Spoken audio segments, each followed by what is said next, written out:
จะไปซื้อยังเอาเงินนะฮะไปซื้อน้ำตาลนำท่านำยังฮะไอ้กินแล้วเจอกินยังเจ้าบอกเจอบอกภาษาลาวเนี่ยเจ้าผู้เป็นภาษาลาวยังบอกภาษาบรูตลอดเพิ่นเราซื้อบ่ออกทุกคนเลยเพราะว่าอะไรคนเขาเข้าใจผิดเต็มหมดเลยทีนี้ยาหันรวมเบิดหัน3,500,000แบบประชุมยาลายยางแต่บ่มีเงินเอาก็เลยส่งคืนเข้ายา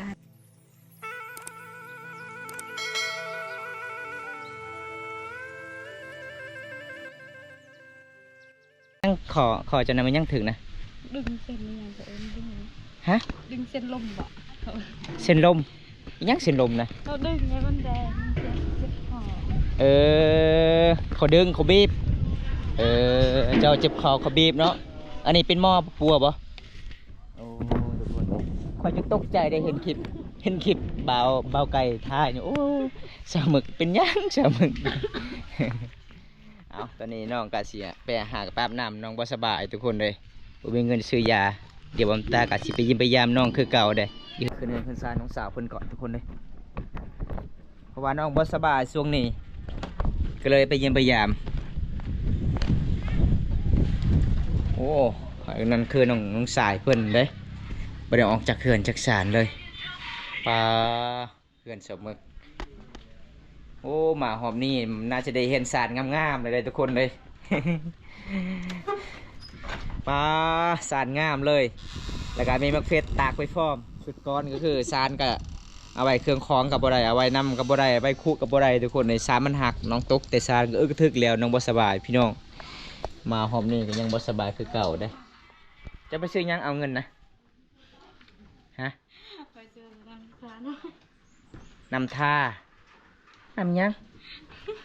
ฮะไอ้กินแล้วเจอกินยังเจ้าบอกเจอ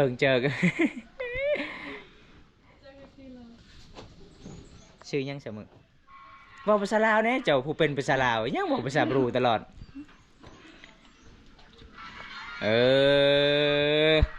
ไปซื้อของแซ่บๆเอาน้องไปเข้าห้านก่อนทุกคนน้องว่าไปซื้อจักไปซื้อยังน้องบ่บอกชื่อน้องบ่ฮู้ชื่อทุกคนไปเบิ่งน้องไปเข้าห้านก่อนเลยจักมื้อไหนจะบ่สบายน้องบ่ได้ไปกวนห้องหมอบ่ไปซื้อยาซื้อยากินค่อยตกใจเขาบีบคอเจ้าไปลึกเขาบีบอันนี้เขาบีบอลีเนาะเขาเบิกเส้นเขาบีบเส้นเนาะเส้นที่เป็นไอทุกคนเลยบ่ได้บีบนะหมอผู้เฒ่านะแสดงว่าเพิ่นกำไรแล้วเจ้า คนเฒ่าบีบคอจนเป็นหอยลายเลยทุกคน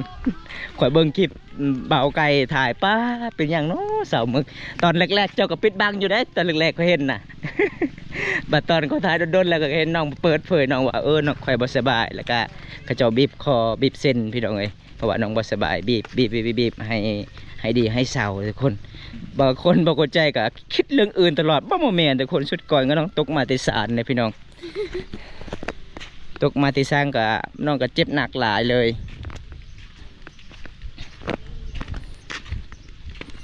มีคนอยู่ปะไปเข้ารถอ้าวไปซื้อตั้มบ่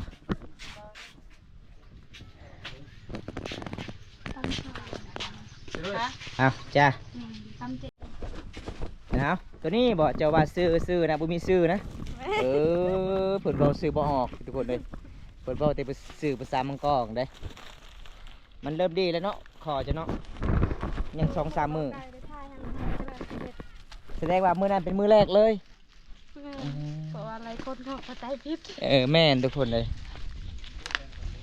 จ้างเท่าไรหมอที่บีบคอนะบีบเส้นนะเขาเป่าอะไรนี่โอ้เขาเป่าอีกเนาะแล้วก็เสียให้เขาอีกเนาะทางกำไรบีบคอแล้วทางเสียเงินอีกเจ้านะเขากำไรดี ทางได้เงินทางได้บีบคอสามึกได้ อันนี้คือมือบ้านน้องเลยทุกคนน้องหากมาไปอาบน้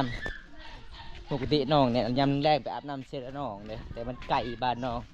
ไปมาบ้านเจ้ามันก็ดีเด็กน้อยยานคอย ปบเขาปลาอีกแล้วเขาว่าคอยจับดึกน้อยอีก 2 คนคอยเลยอยากซ่อนเขาเจ้ามือเฮือนมือซานเขามาแต่อาบน้ำเห็นเขาเจ้าย่างแล้วก็เอาแพมามุงหัวใส่โอ้พี่น้องเอ้ยสุดท้ายก็ยานบอมตายอีกแล่นปบเขาปลาคือทึก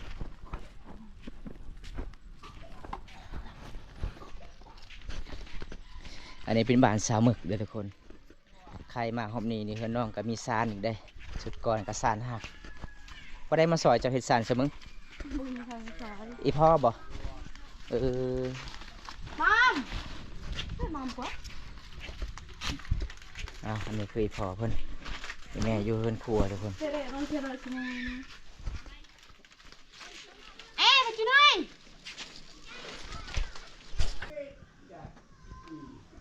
กว่าแต่ก็กี่ล้านแต่ก็ไปติดรวมเราไปเก็บกันเลย ติเก๊กกัน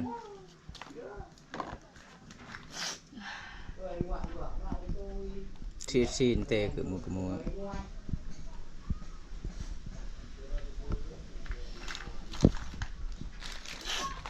ไม่ทายคิดไปเอง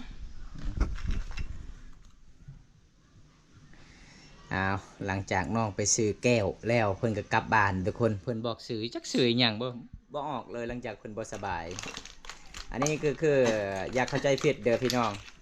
ในคอของน้องก็บ่แม่นเรื่องอื่นทุกคนน้องบ่สบายแล้วก็มีหม้อเป่าแล้วก็น้องเสียเงินให้เขาอีกทุกคนมาหอมนี้ก็คล้ายๆเด้บ่คือสุดก่อนตอนทีมงานเบาไกลถ่ายก็โอ้ยข่อยจนตกใจเบิ่งคลิปป้าสาวหมึกเป็นหยังเนาะขอคือแดงตลอดเลย น้องบ่สบายเบิ่งคืออาการน้องทุกคน เก็บบริติก หลังจากที่ข่อยไปเยี่ยมพยายามตอนนั้นตอนพี่น้องเจ้าเสียกะบ่สบายเลยบ่แสดงว่าเจ้านี่เข้าพี่บ่ได้เนาะอันนี้มันเป็นความเชื่อเด้อทุกคนแต่ละคนถ้าเข้าบ่ได้ก็คือเข้าบ่ได้เด้อพี่น้องคือมื้อนั้นบอมตาแวะมายามบ้านน้องแล้วก็มีพี่น้องของบอมตาจากไปบ่คือบ่พันเลยทุกคนเสียใจนำครอบครัวพี่น้องบอมตาเลยพี่น้องก็คือเจ้าพี่น้องทั้งผู้ชายเจ้าเนาะข่อยพี่น้องทั้งผู้หญิง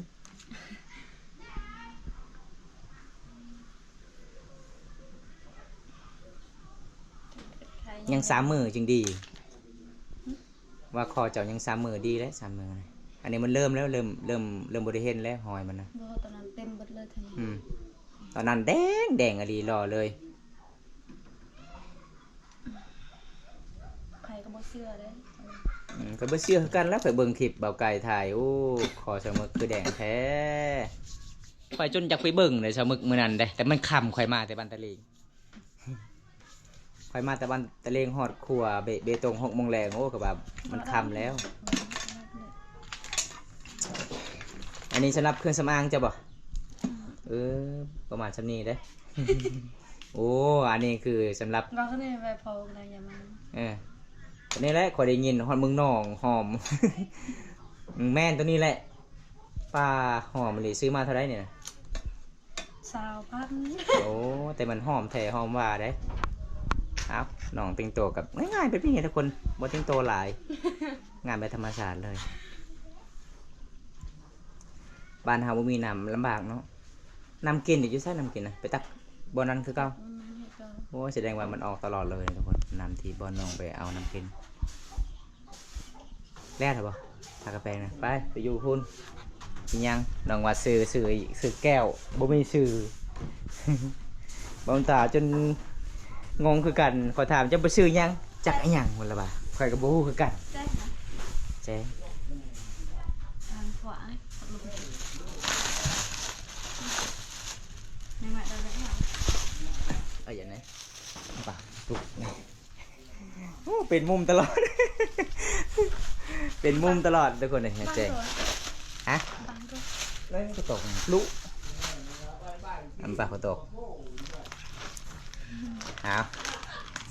เอินสีจะแก้วเด้อ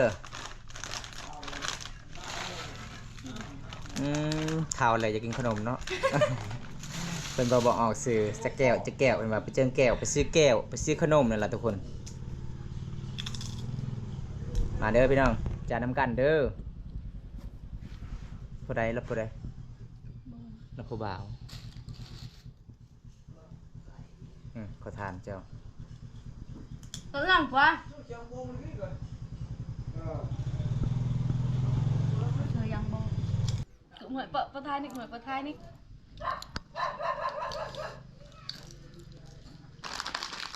แล้วเนาะเจ้าสูงนี้ไปใส่บ่ได้เนาะสมมุติเนาะบ่สบายตลอดเลย มันจะเฮ็ดผิดกับผู้บ่าวบ่ คือบ่สบายช่วงนี้นะยันจะไปขมวนทางพุ่นเด้ตังอิหยังแสดงอิหยังประเทศจีนบ่แสดงทางนั้นนะจะไปทางนั้นนะติดกับหยังติดโอ้ติดกับเขมรกัมพูชีกัมพูชีเขมรมันต่างบ่คือกันเนาะคือกัน มันเคยบ่กัมพูชีเขมรลาวเอิ้นกัมพูชีไทยเอิ้นเขมรกับคำพูษาคัมโบเดียอังกฤษเอิ้นคัมโบเดียไปไกลเติบเลยทุกคนน้องบ่ได้เงินจะกีบเลยมาบ้านได้แต่เงินค่าจ้างรถ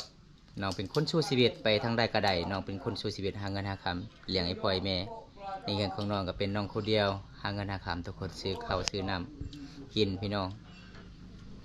อายุ19 ปีสู้ชีวิตแห่งลายเลยพี่น้องเลย19 ปีเนาะเจ้าเนาะ19 ปีสำคัญกับสาวแก้วบ้านตะเทนะสาวแก้วก็19 ปีแต่สาวแก้วเป็นมีห่างแล้วโอ้ตอนเพิ่นไปเฮ็ดงานก็คือกันแหละเพิ่นว่าตอนเราเอาพัวก็คือพัวเรานี่เพิ่นซัพพอร์ตเลยได้พัวเราอยากได้เครื่องเพิ่นก็ซื้อให้ออกเงินเดือนก็แบ่งให้ใส่แล้วเบาผู้บ่าวมักแหงบัดเอากันแล้วผู้บ่าวว่าข่อยบ่มักเจ้าแต่เจ้ามักข่อยว่าโอ้อยู่บ่ม่วนเลยสุดท้ายกับผู้บ่าวเคยตัวว่าเจ้าอยู่นี่เด้อข่อยไปเฮ็ดงานได้เงินแล้วข่อยสิพากไปเฮ็ดงานแล้วติดต่อบ่ได้เราก็เลยกับเฮือนในพ่อยแม่ไปเกิดลูกอยู่เฮือนในพ่อยแม่ในนั้นได้เราเว้าได้แม่นบ่โอ้จำเราพี่กาหันคนเราพี่เรียกนะแม่โอ้สงสารเลยทุกคนเลยตอนนั้นน้องสาวเพิ่นก็ไปเฮ็ดงานเก่งคือกันเด้เราหาเงินหาคำไปหับจากหลังจากเดี๋ยวนี้ก็ไปเฮ็ดงานบ่ได้แล้วได้ลูกน้อยทุกคนแต่สาวมึกนี่เป็นผู้สาวเด้อพี่น้องบ่แม่นสาวฮอบ2ฮอบ3เด้อเป็นสาวเป็นสาวโสดในหมู่บ้านเลยเป็นสาวคนขยันแล้วก็คนสู้ชีวิตใจเกินร้อยผู้สาวคนนี้พี่น้องเก่งเพิ่นหาเงินหาคำแต่เกินสารบันซองน้องประมาณเท่านี้พี่น้องก็บ่มีหยังหลายเด้ขนาดน้องสู้ชีวิตหาเงินหาคำคันน้องบ่ได้ไปเฮ็ดงานก็ในเฮือนก็บ่มีข้าวกินตอนแรกๆไอ้มาก็คือได้เห็นข้าวเต็มอยู่นี่เนาะจะซื้อไว้เนาะเดี๋ยวนี้เบิดเลยบ่เห็นหยัง ยังเหลือแต่ทางพุ่นก็เจ้าตากทุกคนพี่น้องเอ้ยสงสารน้องสาวเพิ่นหลายมามื้อนี้บ่สบายอีกได้ในคอก็แดงอย่าเข้าใจผิดหลายเด้อ FC บ่แม่นเรื่องอื่นเด้อพี่น้องบอมตาแจงตลอดเลยแดงตลอดเลยพี่น้องเฮ้ยว่า FC หลายๆคนบ่เข้าใจว่าจะมีคนเฮ็ดในนั้นนี่มันบ่แม่นทุกคนอันนี้จะเป็นหม้อเป่าเด้อพี่น้องประมาณจักล้านเจ้าเสียให้หม้อที่เป่าเจ้านะ800,000โอ้800,000พันกว่าบาทเนาะแต่นี่บ่ยังเขาสิเป่าอีกเทื่อนึงจังเลยให้เงินอีกเขาเป่า800,000อีกแสดงว่าเป่าดีบ่ดีก็ยากอ่ะสมมุติว่าเป่าแล้วก็คือเขาเอาเงินเนาะบ่คันดีกันเขาเอาคันบ่ดีแล้วบ่เอาเงินอันนี้นะทุกคนตอนเราเป่าเขาเจ็บกระเพาะหันนี่เราก็เอาเราก็เป่ากระเพาะเป็นได้เบิดแม่นแบบมียังมียาพื้นเมืองบ่แม่โอ้ทุกคนเลย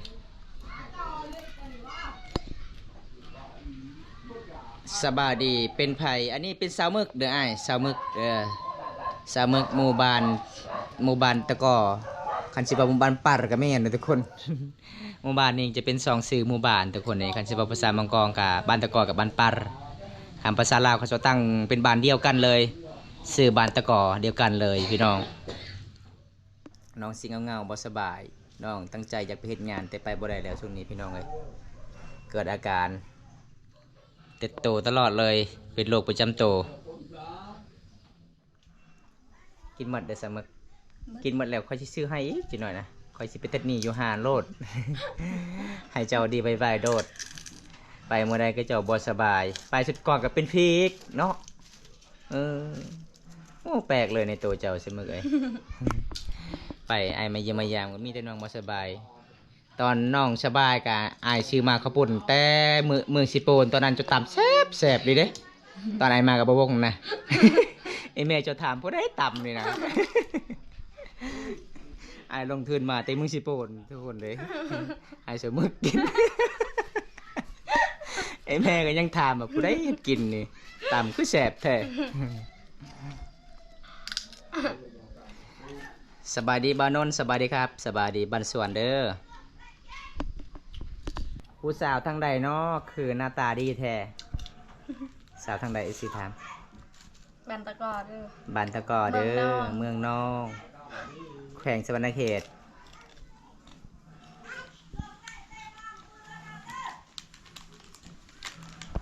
แปลกเนาะช่วงนี้เนาะคืออากาศมันร้อนหลายเนาะฝนตกกับบ่หลายช่วง3 มื้อแล้วหลังจากนั้นฝนมีอากาศร้อนหลายเลยทุกคน แซ่บเนาะน้องมัน แซ่บอ่ะ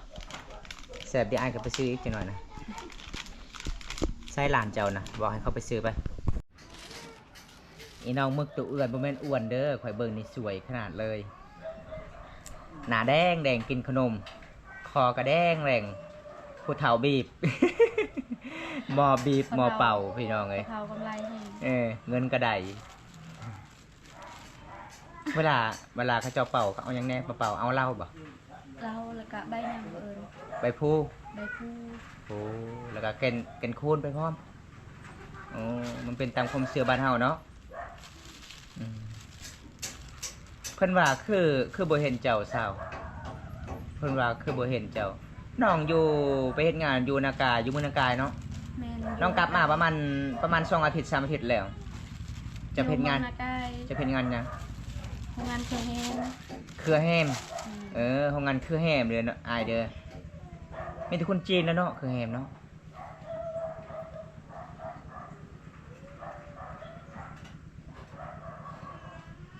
ซื้อซิมให้หน่อย โทรฉุกเฉิน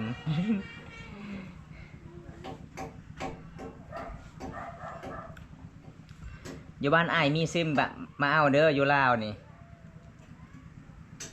สบายดีน้องมึก สบายดีเด้อ โดยสบาย แต่ตอ ดี นนี้น้องบ่สบาย น้องบ่สบายหน้าแดงคอแดง เป็น อ๋อโดยสาวเพิ่นว่าชื่อแล้วเพิ่นว่า ฮะ เพิ่นว่าชื่อแล้วเคยไปอยู่โรงงานคือแฮม ตัวเอ้ย ยังเรามาเลยบ่เอิญนะ ไอ้คือลายบอนไอ้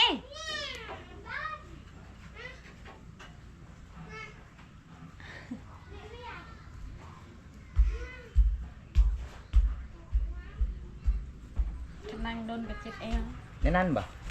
แสดงว่าเจ็บมีหลายแนวแล้วเจ้าเนาะเจ็บมีหลายแนว ให้เข้าแน่หนึ่งทง เป็นกับใจ เป็นคือกันเนาะเราซื้อเนาะนี่ทุกคนยังเหลือ300,000 บาท โอ้ เอ้ยโดนกับจ้า ค่าโทรฉุกเฉินก็ต้องซื้อซิมด้วยน้องสายเด้อให้แบกหน่อยเจ้านะ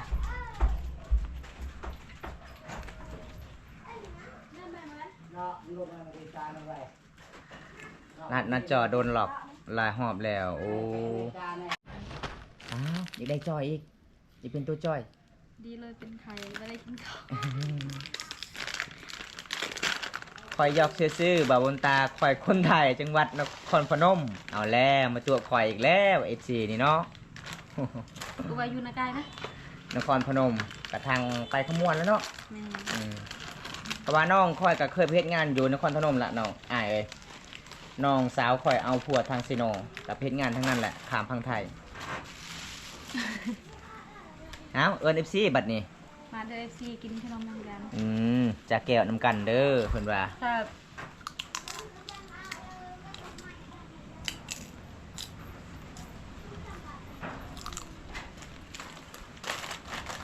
แซ่บเนาะจังพอจะมักเนาะ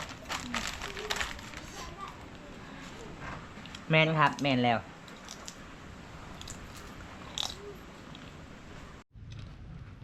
น้องสาวเมือกช่วงนี้อาการบ่สบายเลยทุกคนคันสิอยู่ด้นกับน้องเจ็บแอวเด้คันสิเจียหยากับเจ็บแอวคือกันบ่สิหยาให้กันได้ก็น้องเจ็บแอวเนาะ ขนาดบอมตาบอดี้เจ็บแอลก็เจ็บแอลกันทุกคนเลย เป็นอยู่บ่ได้เชิญงานเลยแต่ อืม มีแต่สั่งให้ สั่งให้คือให้คือให้ก็บ่คือทางให้เด้ สั่งให้ก็บ่ทำตอนเขาทำให้ก็ไปเฮ็ดงานอยู่ในตา อืม บัดเขาฮือให้เขาอยู่บ้านเขาหากับเมื่อ โดย เขาเมื่อแต่เบียกแล้วเขาแหละฮือให้เลย แสดงว่าเวลาเวียกหนักเจ้าก็ไป ปะอายแต่พอไอ้แม่ แม่ตอนเขาเนี่ยเขาว่าเขาไปเฮ็ดงานอยู่เบียก เอจีบ่าป้าผู้สาวงามแท้ บ้านอ้ายทำไรยาสูบคนแถวบ้านนาแพรกมาทำลายครับ โอ้โดยสู้ๆได้ออ้ายเด้อเป็นกำลังใจให้ แต่ทางบ้านผมนี่มีแต่ทำไรอย่างเดียวปลูกเขา ทำการทำหน้า หน้ากันหน้ามาค่อยมีบ้านเฮาเนาะส่วนหลายชวนมากอะทำไร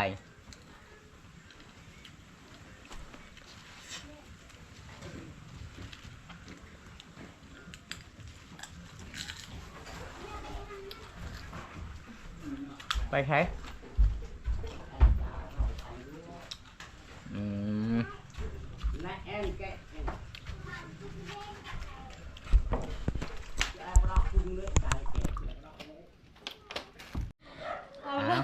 ดูมีแห้งอีกแล้ว โอ้ ได้แล้ว เอาภาษาเปิดน้ำบาดบ่ได้ทุกคนเลย หมดแห้งแล้วเนาะสมึกจะบ่สบายดนเลยเด้น้ำส้มกินได้ป่ะน้ำส้มบ่ได้คลำยังบ่ คอยครับได้คลำอะไร คลำยังแนมอีหมอบ่แม่นอีหมอคุณหมอเว้านะปลาแดกเหล้าเบียร์ ส้ม ส้มกินบ่ได้หมดเนาะ หมูไก่ แม่นจักเดือน เงามา จักเดือนให้คลำ คอยคลำตลอดเลยคอยคลำบ่ได้ โอ้ ฉันคอยคลำได้บางเทื่อคอยเศร้าไม่คอยคลำบ่ได้ โอ้ ห เอา มูกับไก่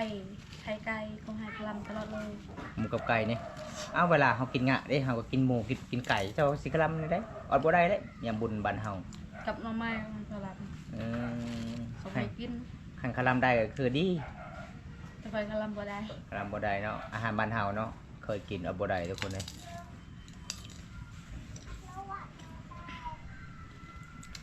สวัสดีครับทั้งสองคนด้วยสบายดีเด้อโอ้น้องบ่สบายเลยช่วงนี้แล้วสามมื้อบ่ได้ไปเฮ็ดงานเลยทุกคนเลยบ่สบายตลอดช่วงนี้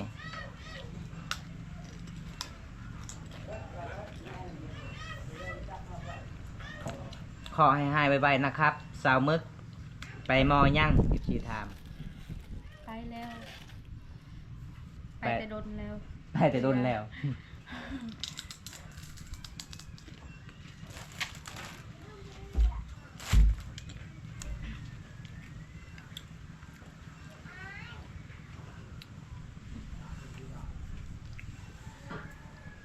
ขอหายไปเด้อสาวโอ้ขอบใจเด้อเพิ่นว่าบาบนตาช่วงนี้ฝนทางลาวตกบ่เดี๋ยวนี้หยุดแล้วได้อ้ายอากาศร้อนเบิ่งนี่เห็นบ่ตะเวนซองในเฮือนน้องร้อนเลยฝนตกก็ประมาณ 4-5 มื้อทุกคนเนี่ยหลังจากนั้นก็อากาศมันร้อนเลย3 เดือน 4 เดือน 5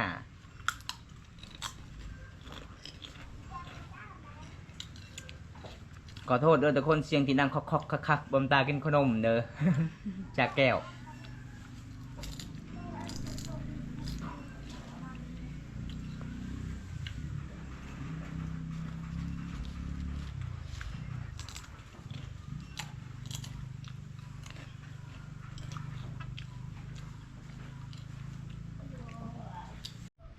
ไปกวดอยู่มอสิโพน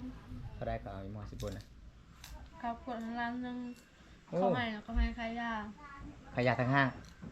ขายยาหันรวมทั้งเบิดหัน3,500,000แบบ โอ้ ประชุมยาลายยางแต่บ่มีเงินเอาก็เลยส่งคืนเข้ายาหัน ไม่ได้ปวดซื้อ มีแต่กวดซื่อๆแล้วเขาซัก ยังตามบ้านเฮาก็2,000 บาทเนาะอยู่เมืองเฮาเนาะคันเมืองใหญ่ก็จะเป็นโรงหมอใหญ่ก็จะเป็นมันราคามันแพงทุกคนถ้าบ่มีเงินล่ะเขาโรงหมอบ่ได้เนาะ ได้ ต้องมีเงินโอ้ขากวดล้านหนึ่งมันก็แพงเติบเลย เขากวดแล้วเขาซักยาร้านนึง แล้วมันจะเขาเขาหมอลาวเวียดนามบ่ แม่นของหมอตัวนั้นแหละ เวียดนามนะขากวดมันแพงเนาะ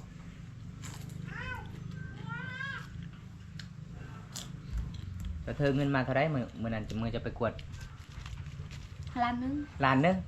โอ้พอดีขายยาบ่มี บ่มีขายยาน้ำมันลดก็บ่ได้ใส่ อืม นี่น้ำมันลดหลายเราเอาลายเอา ใส่เต็มแล้ว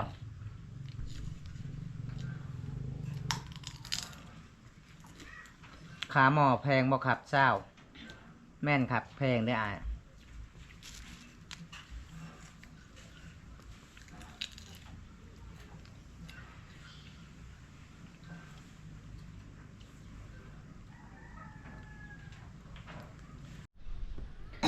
เอาทุกคนเลย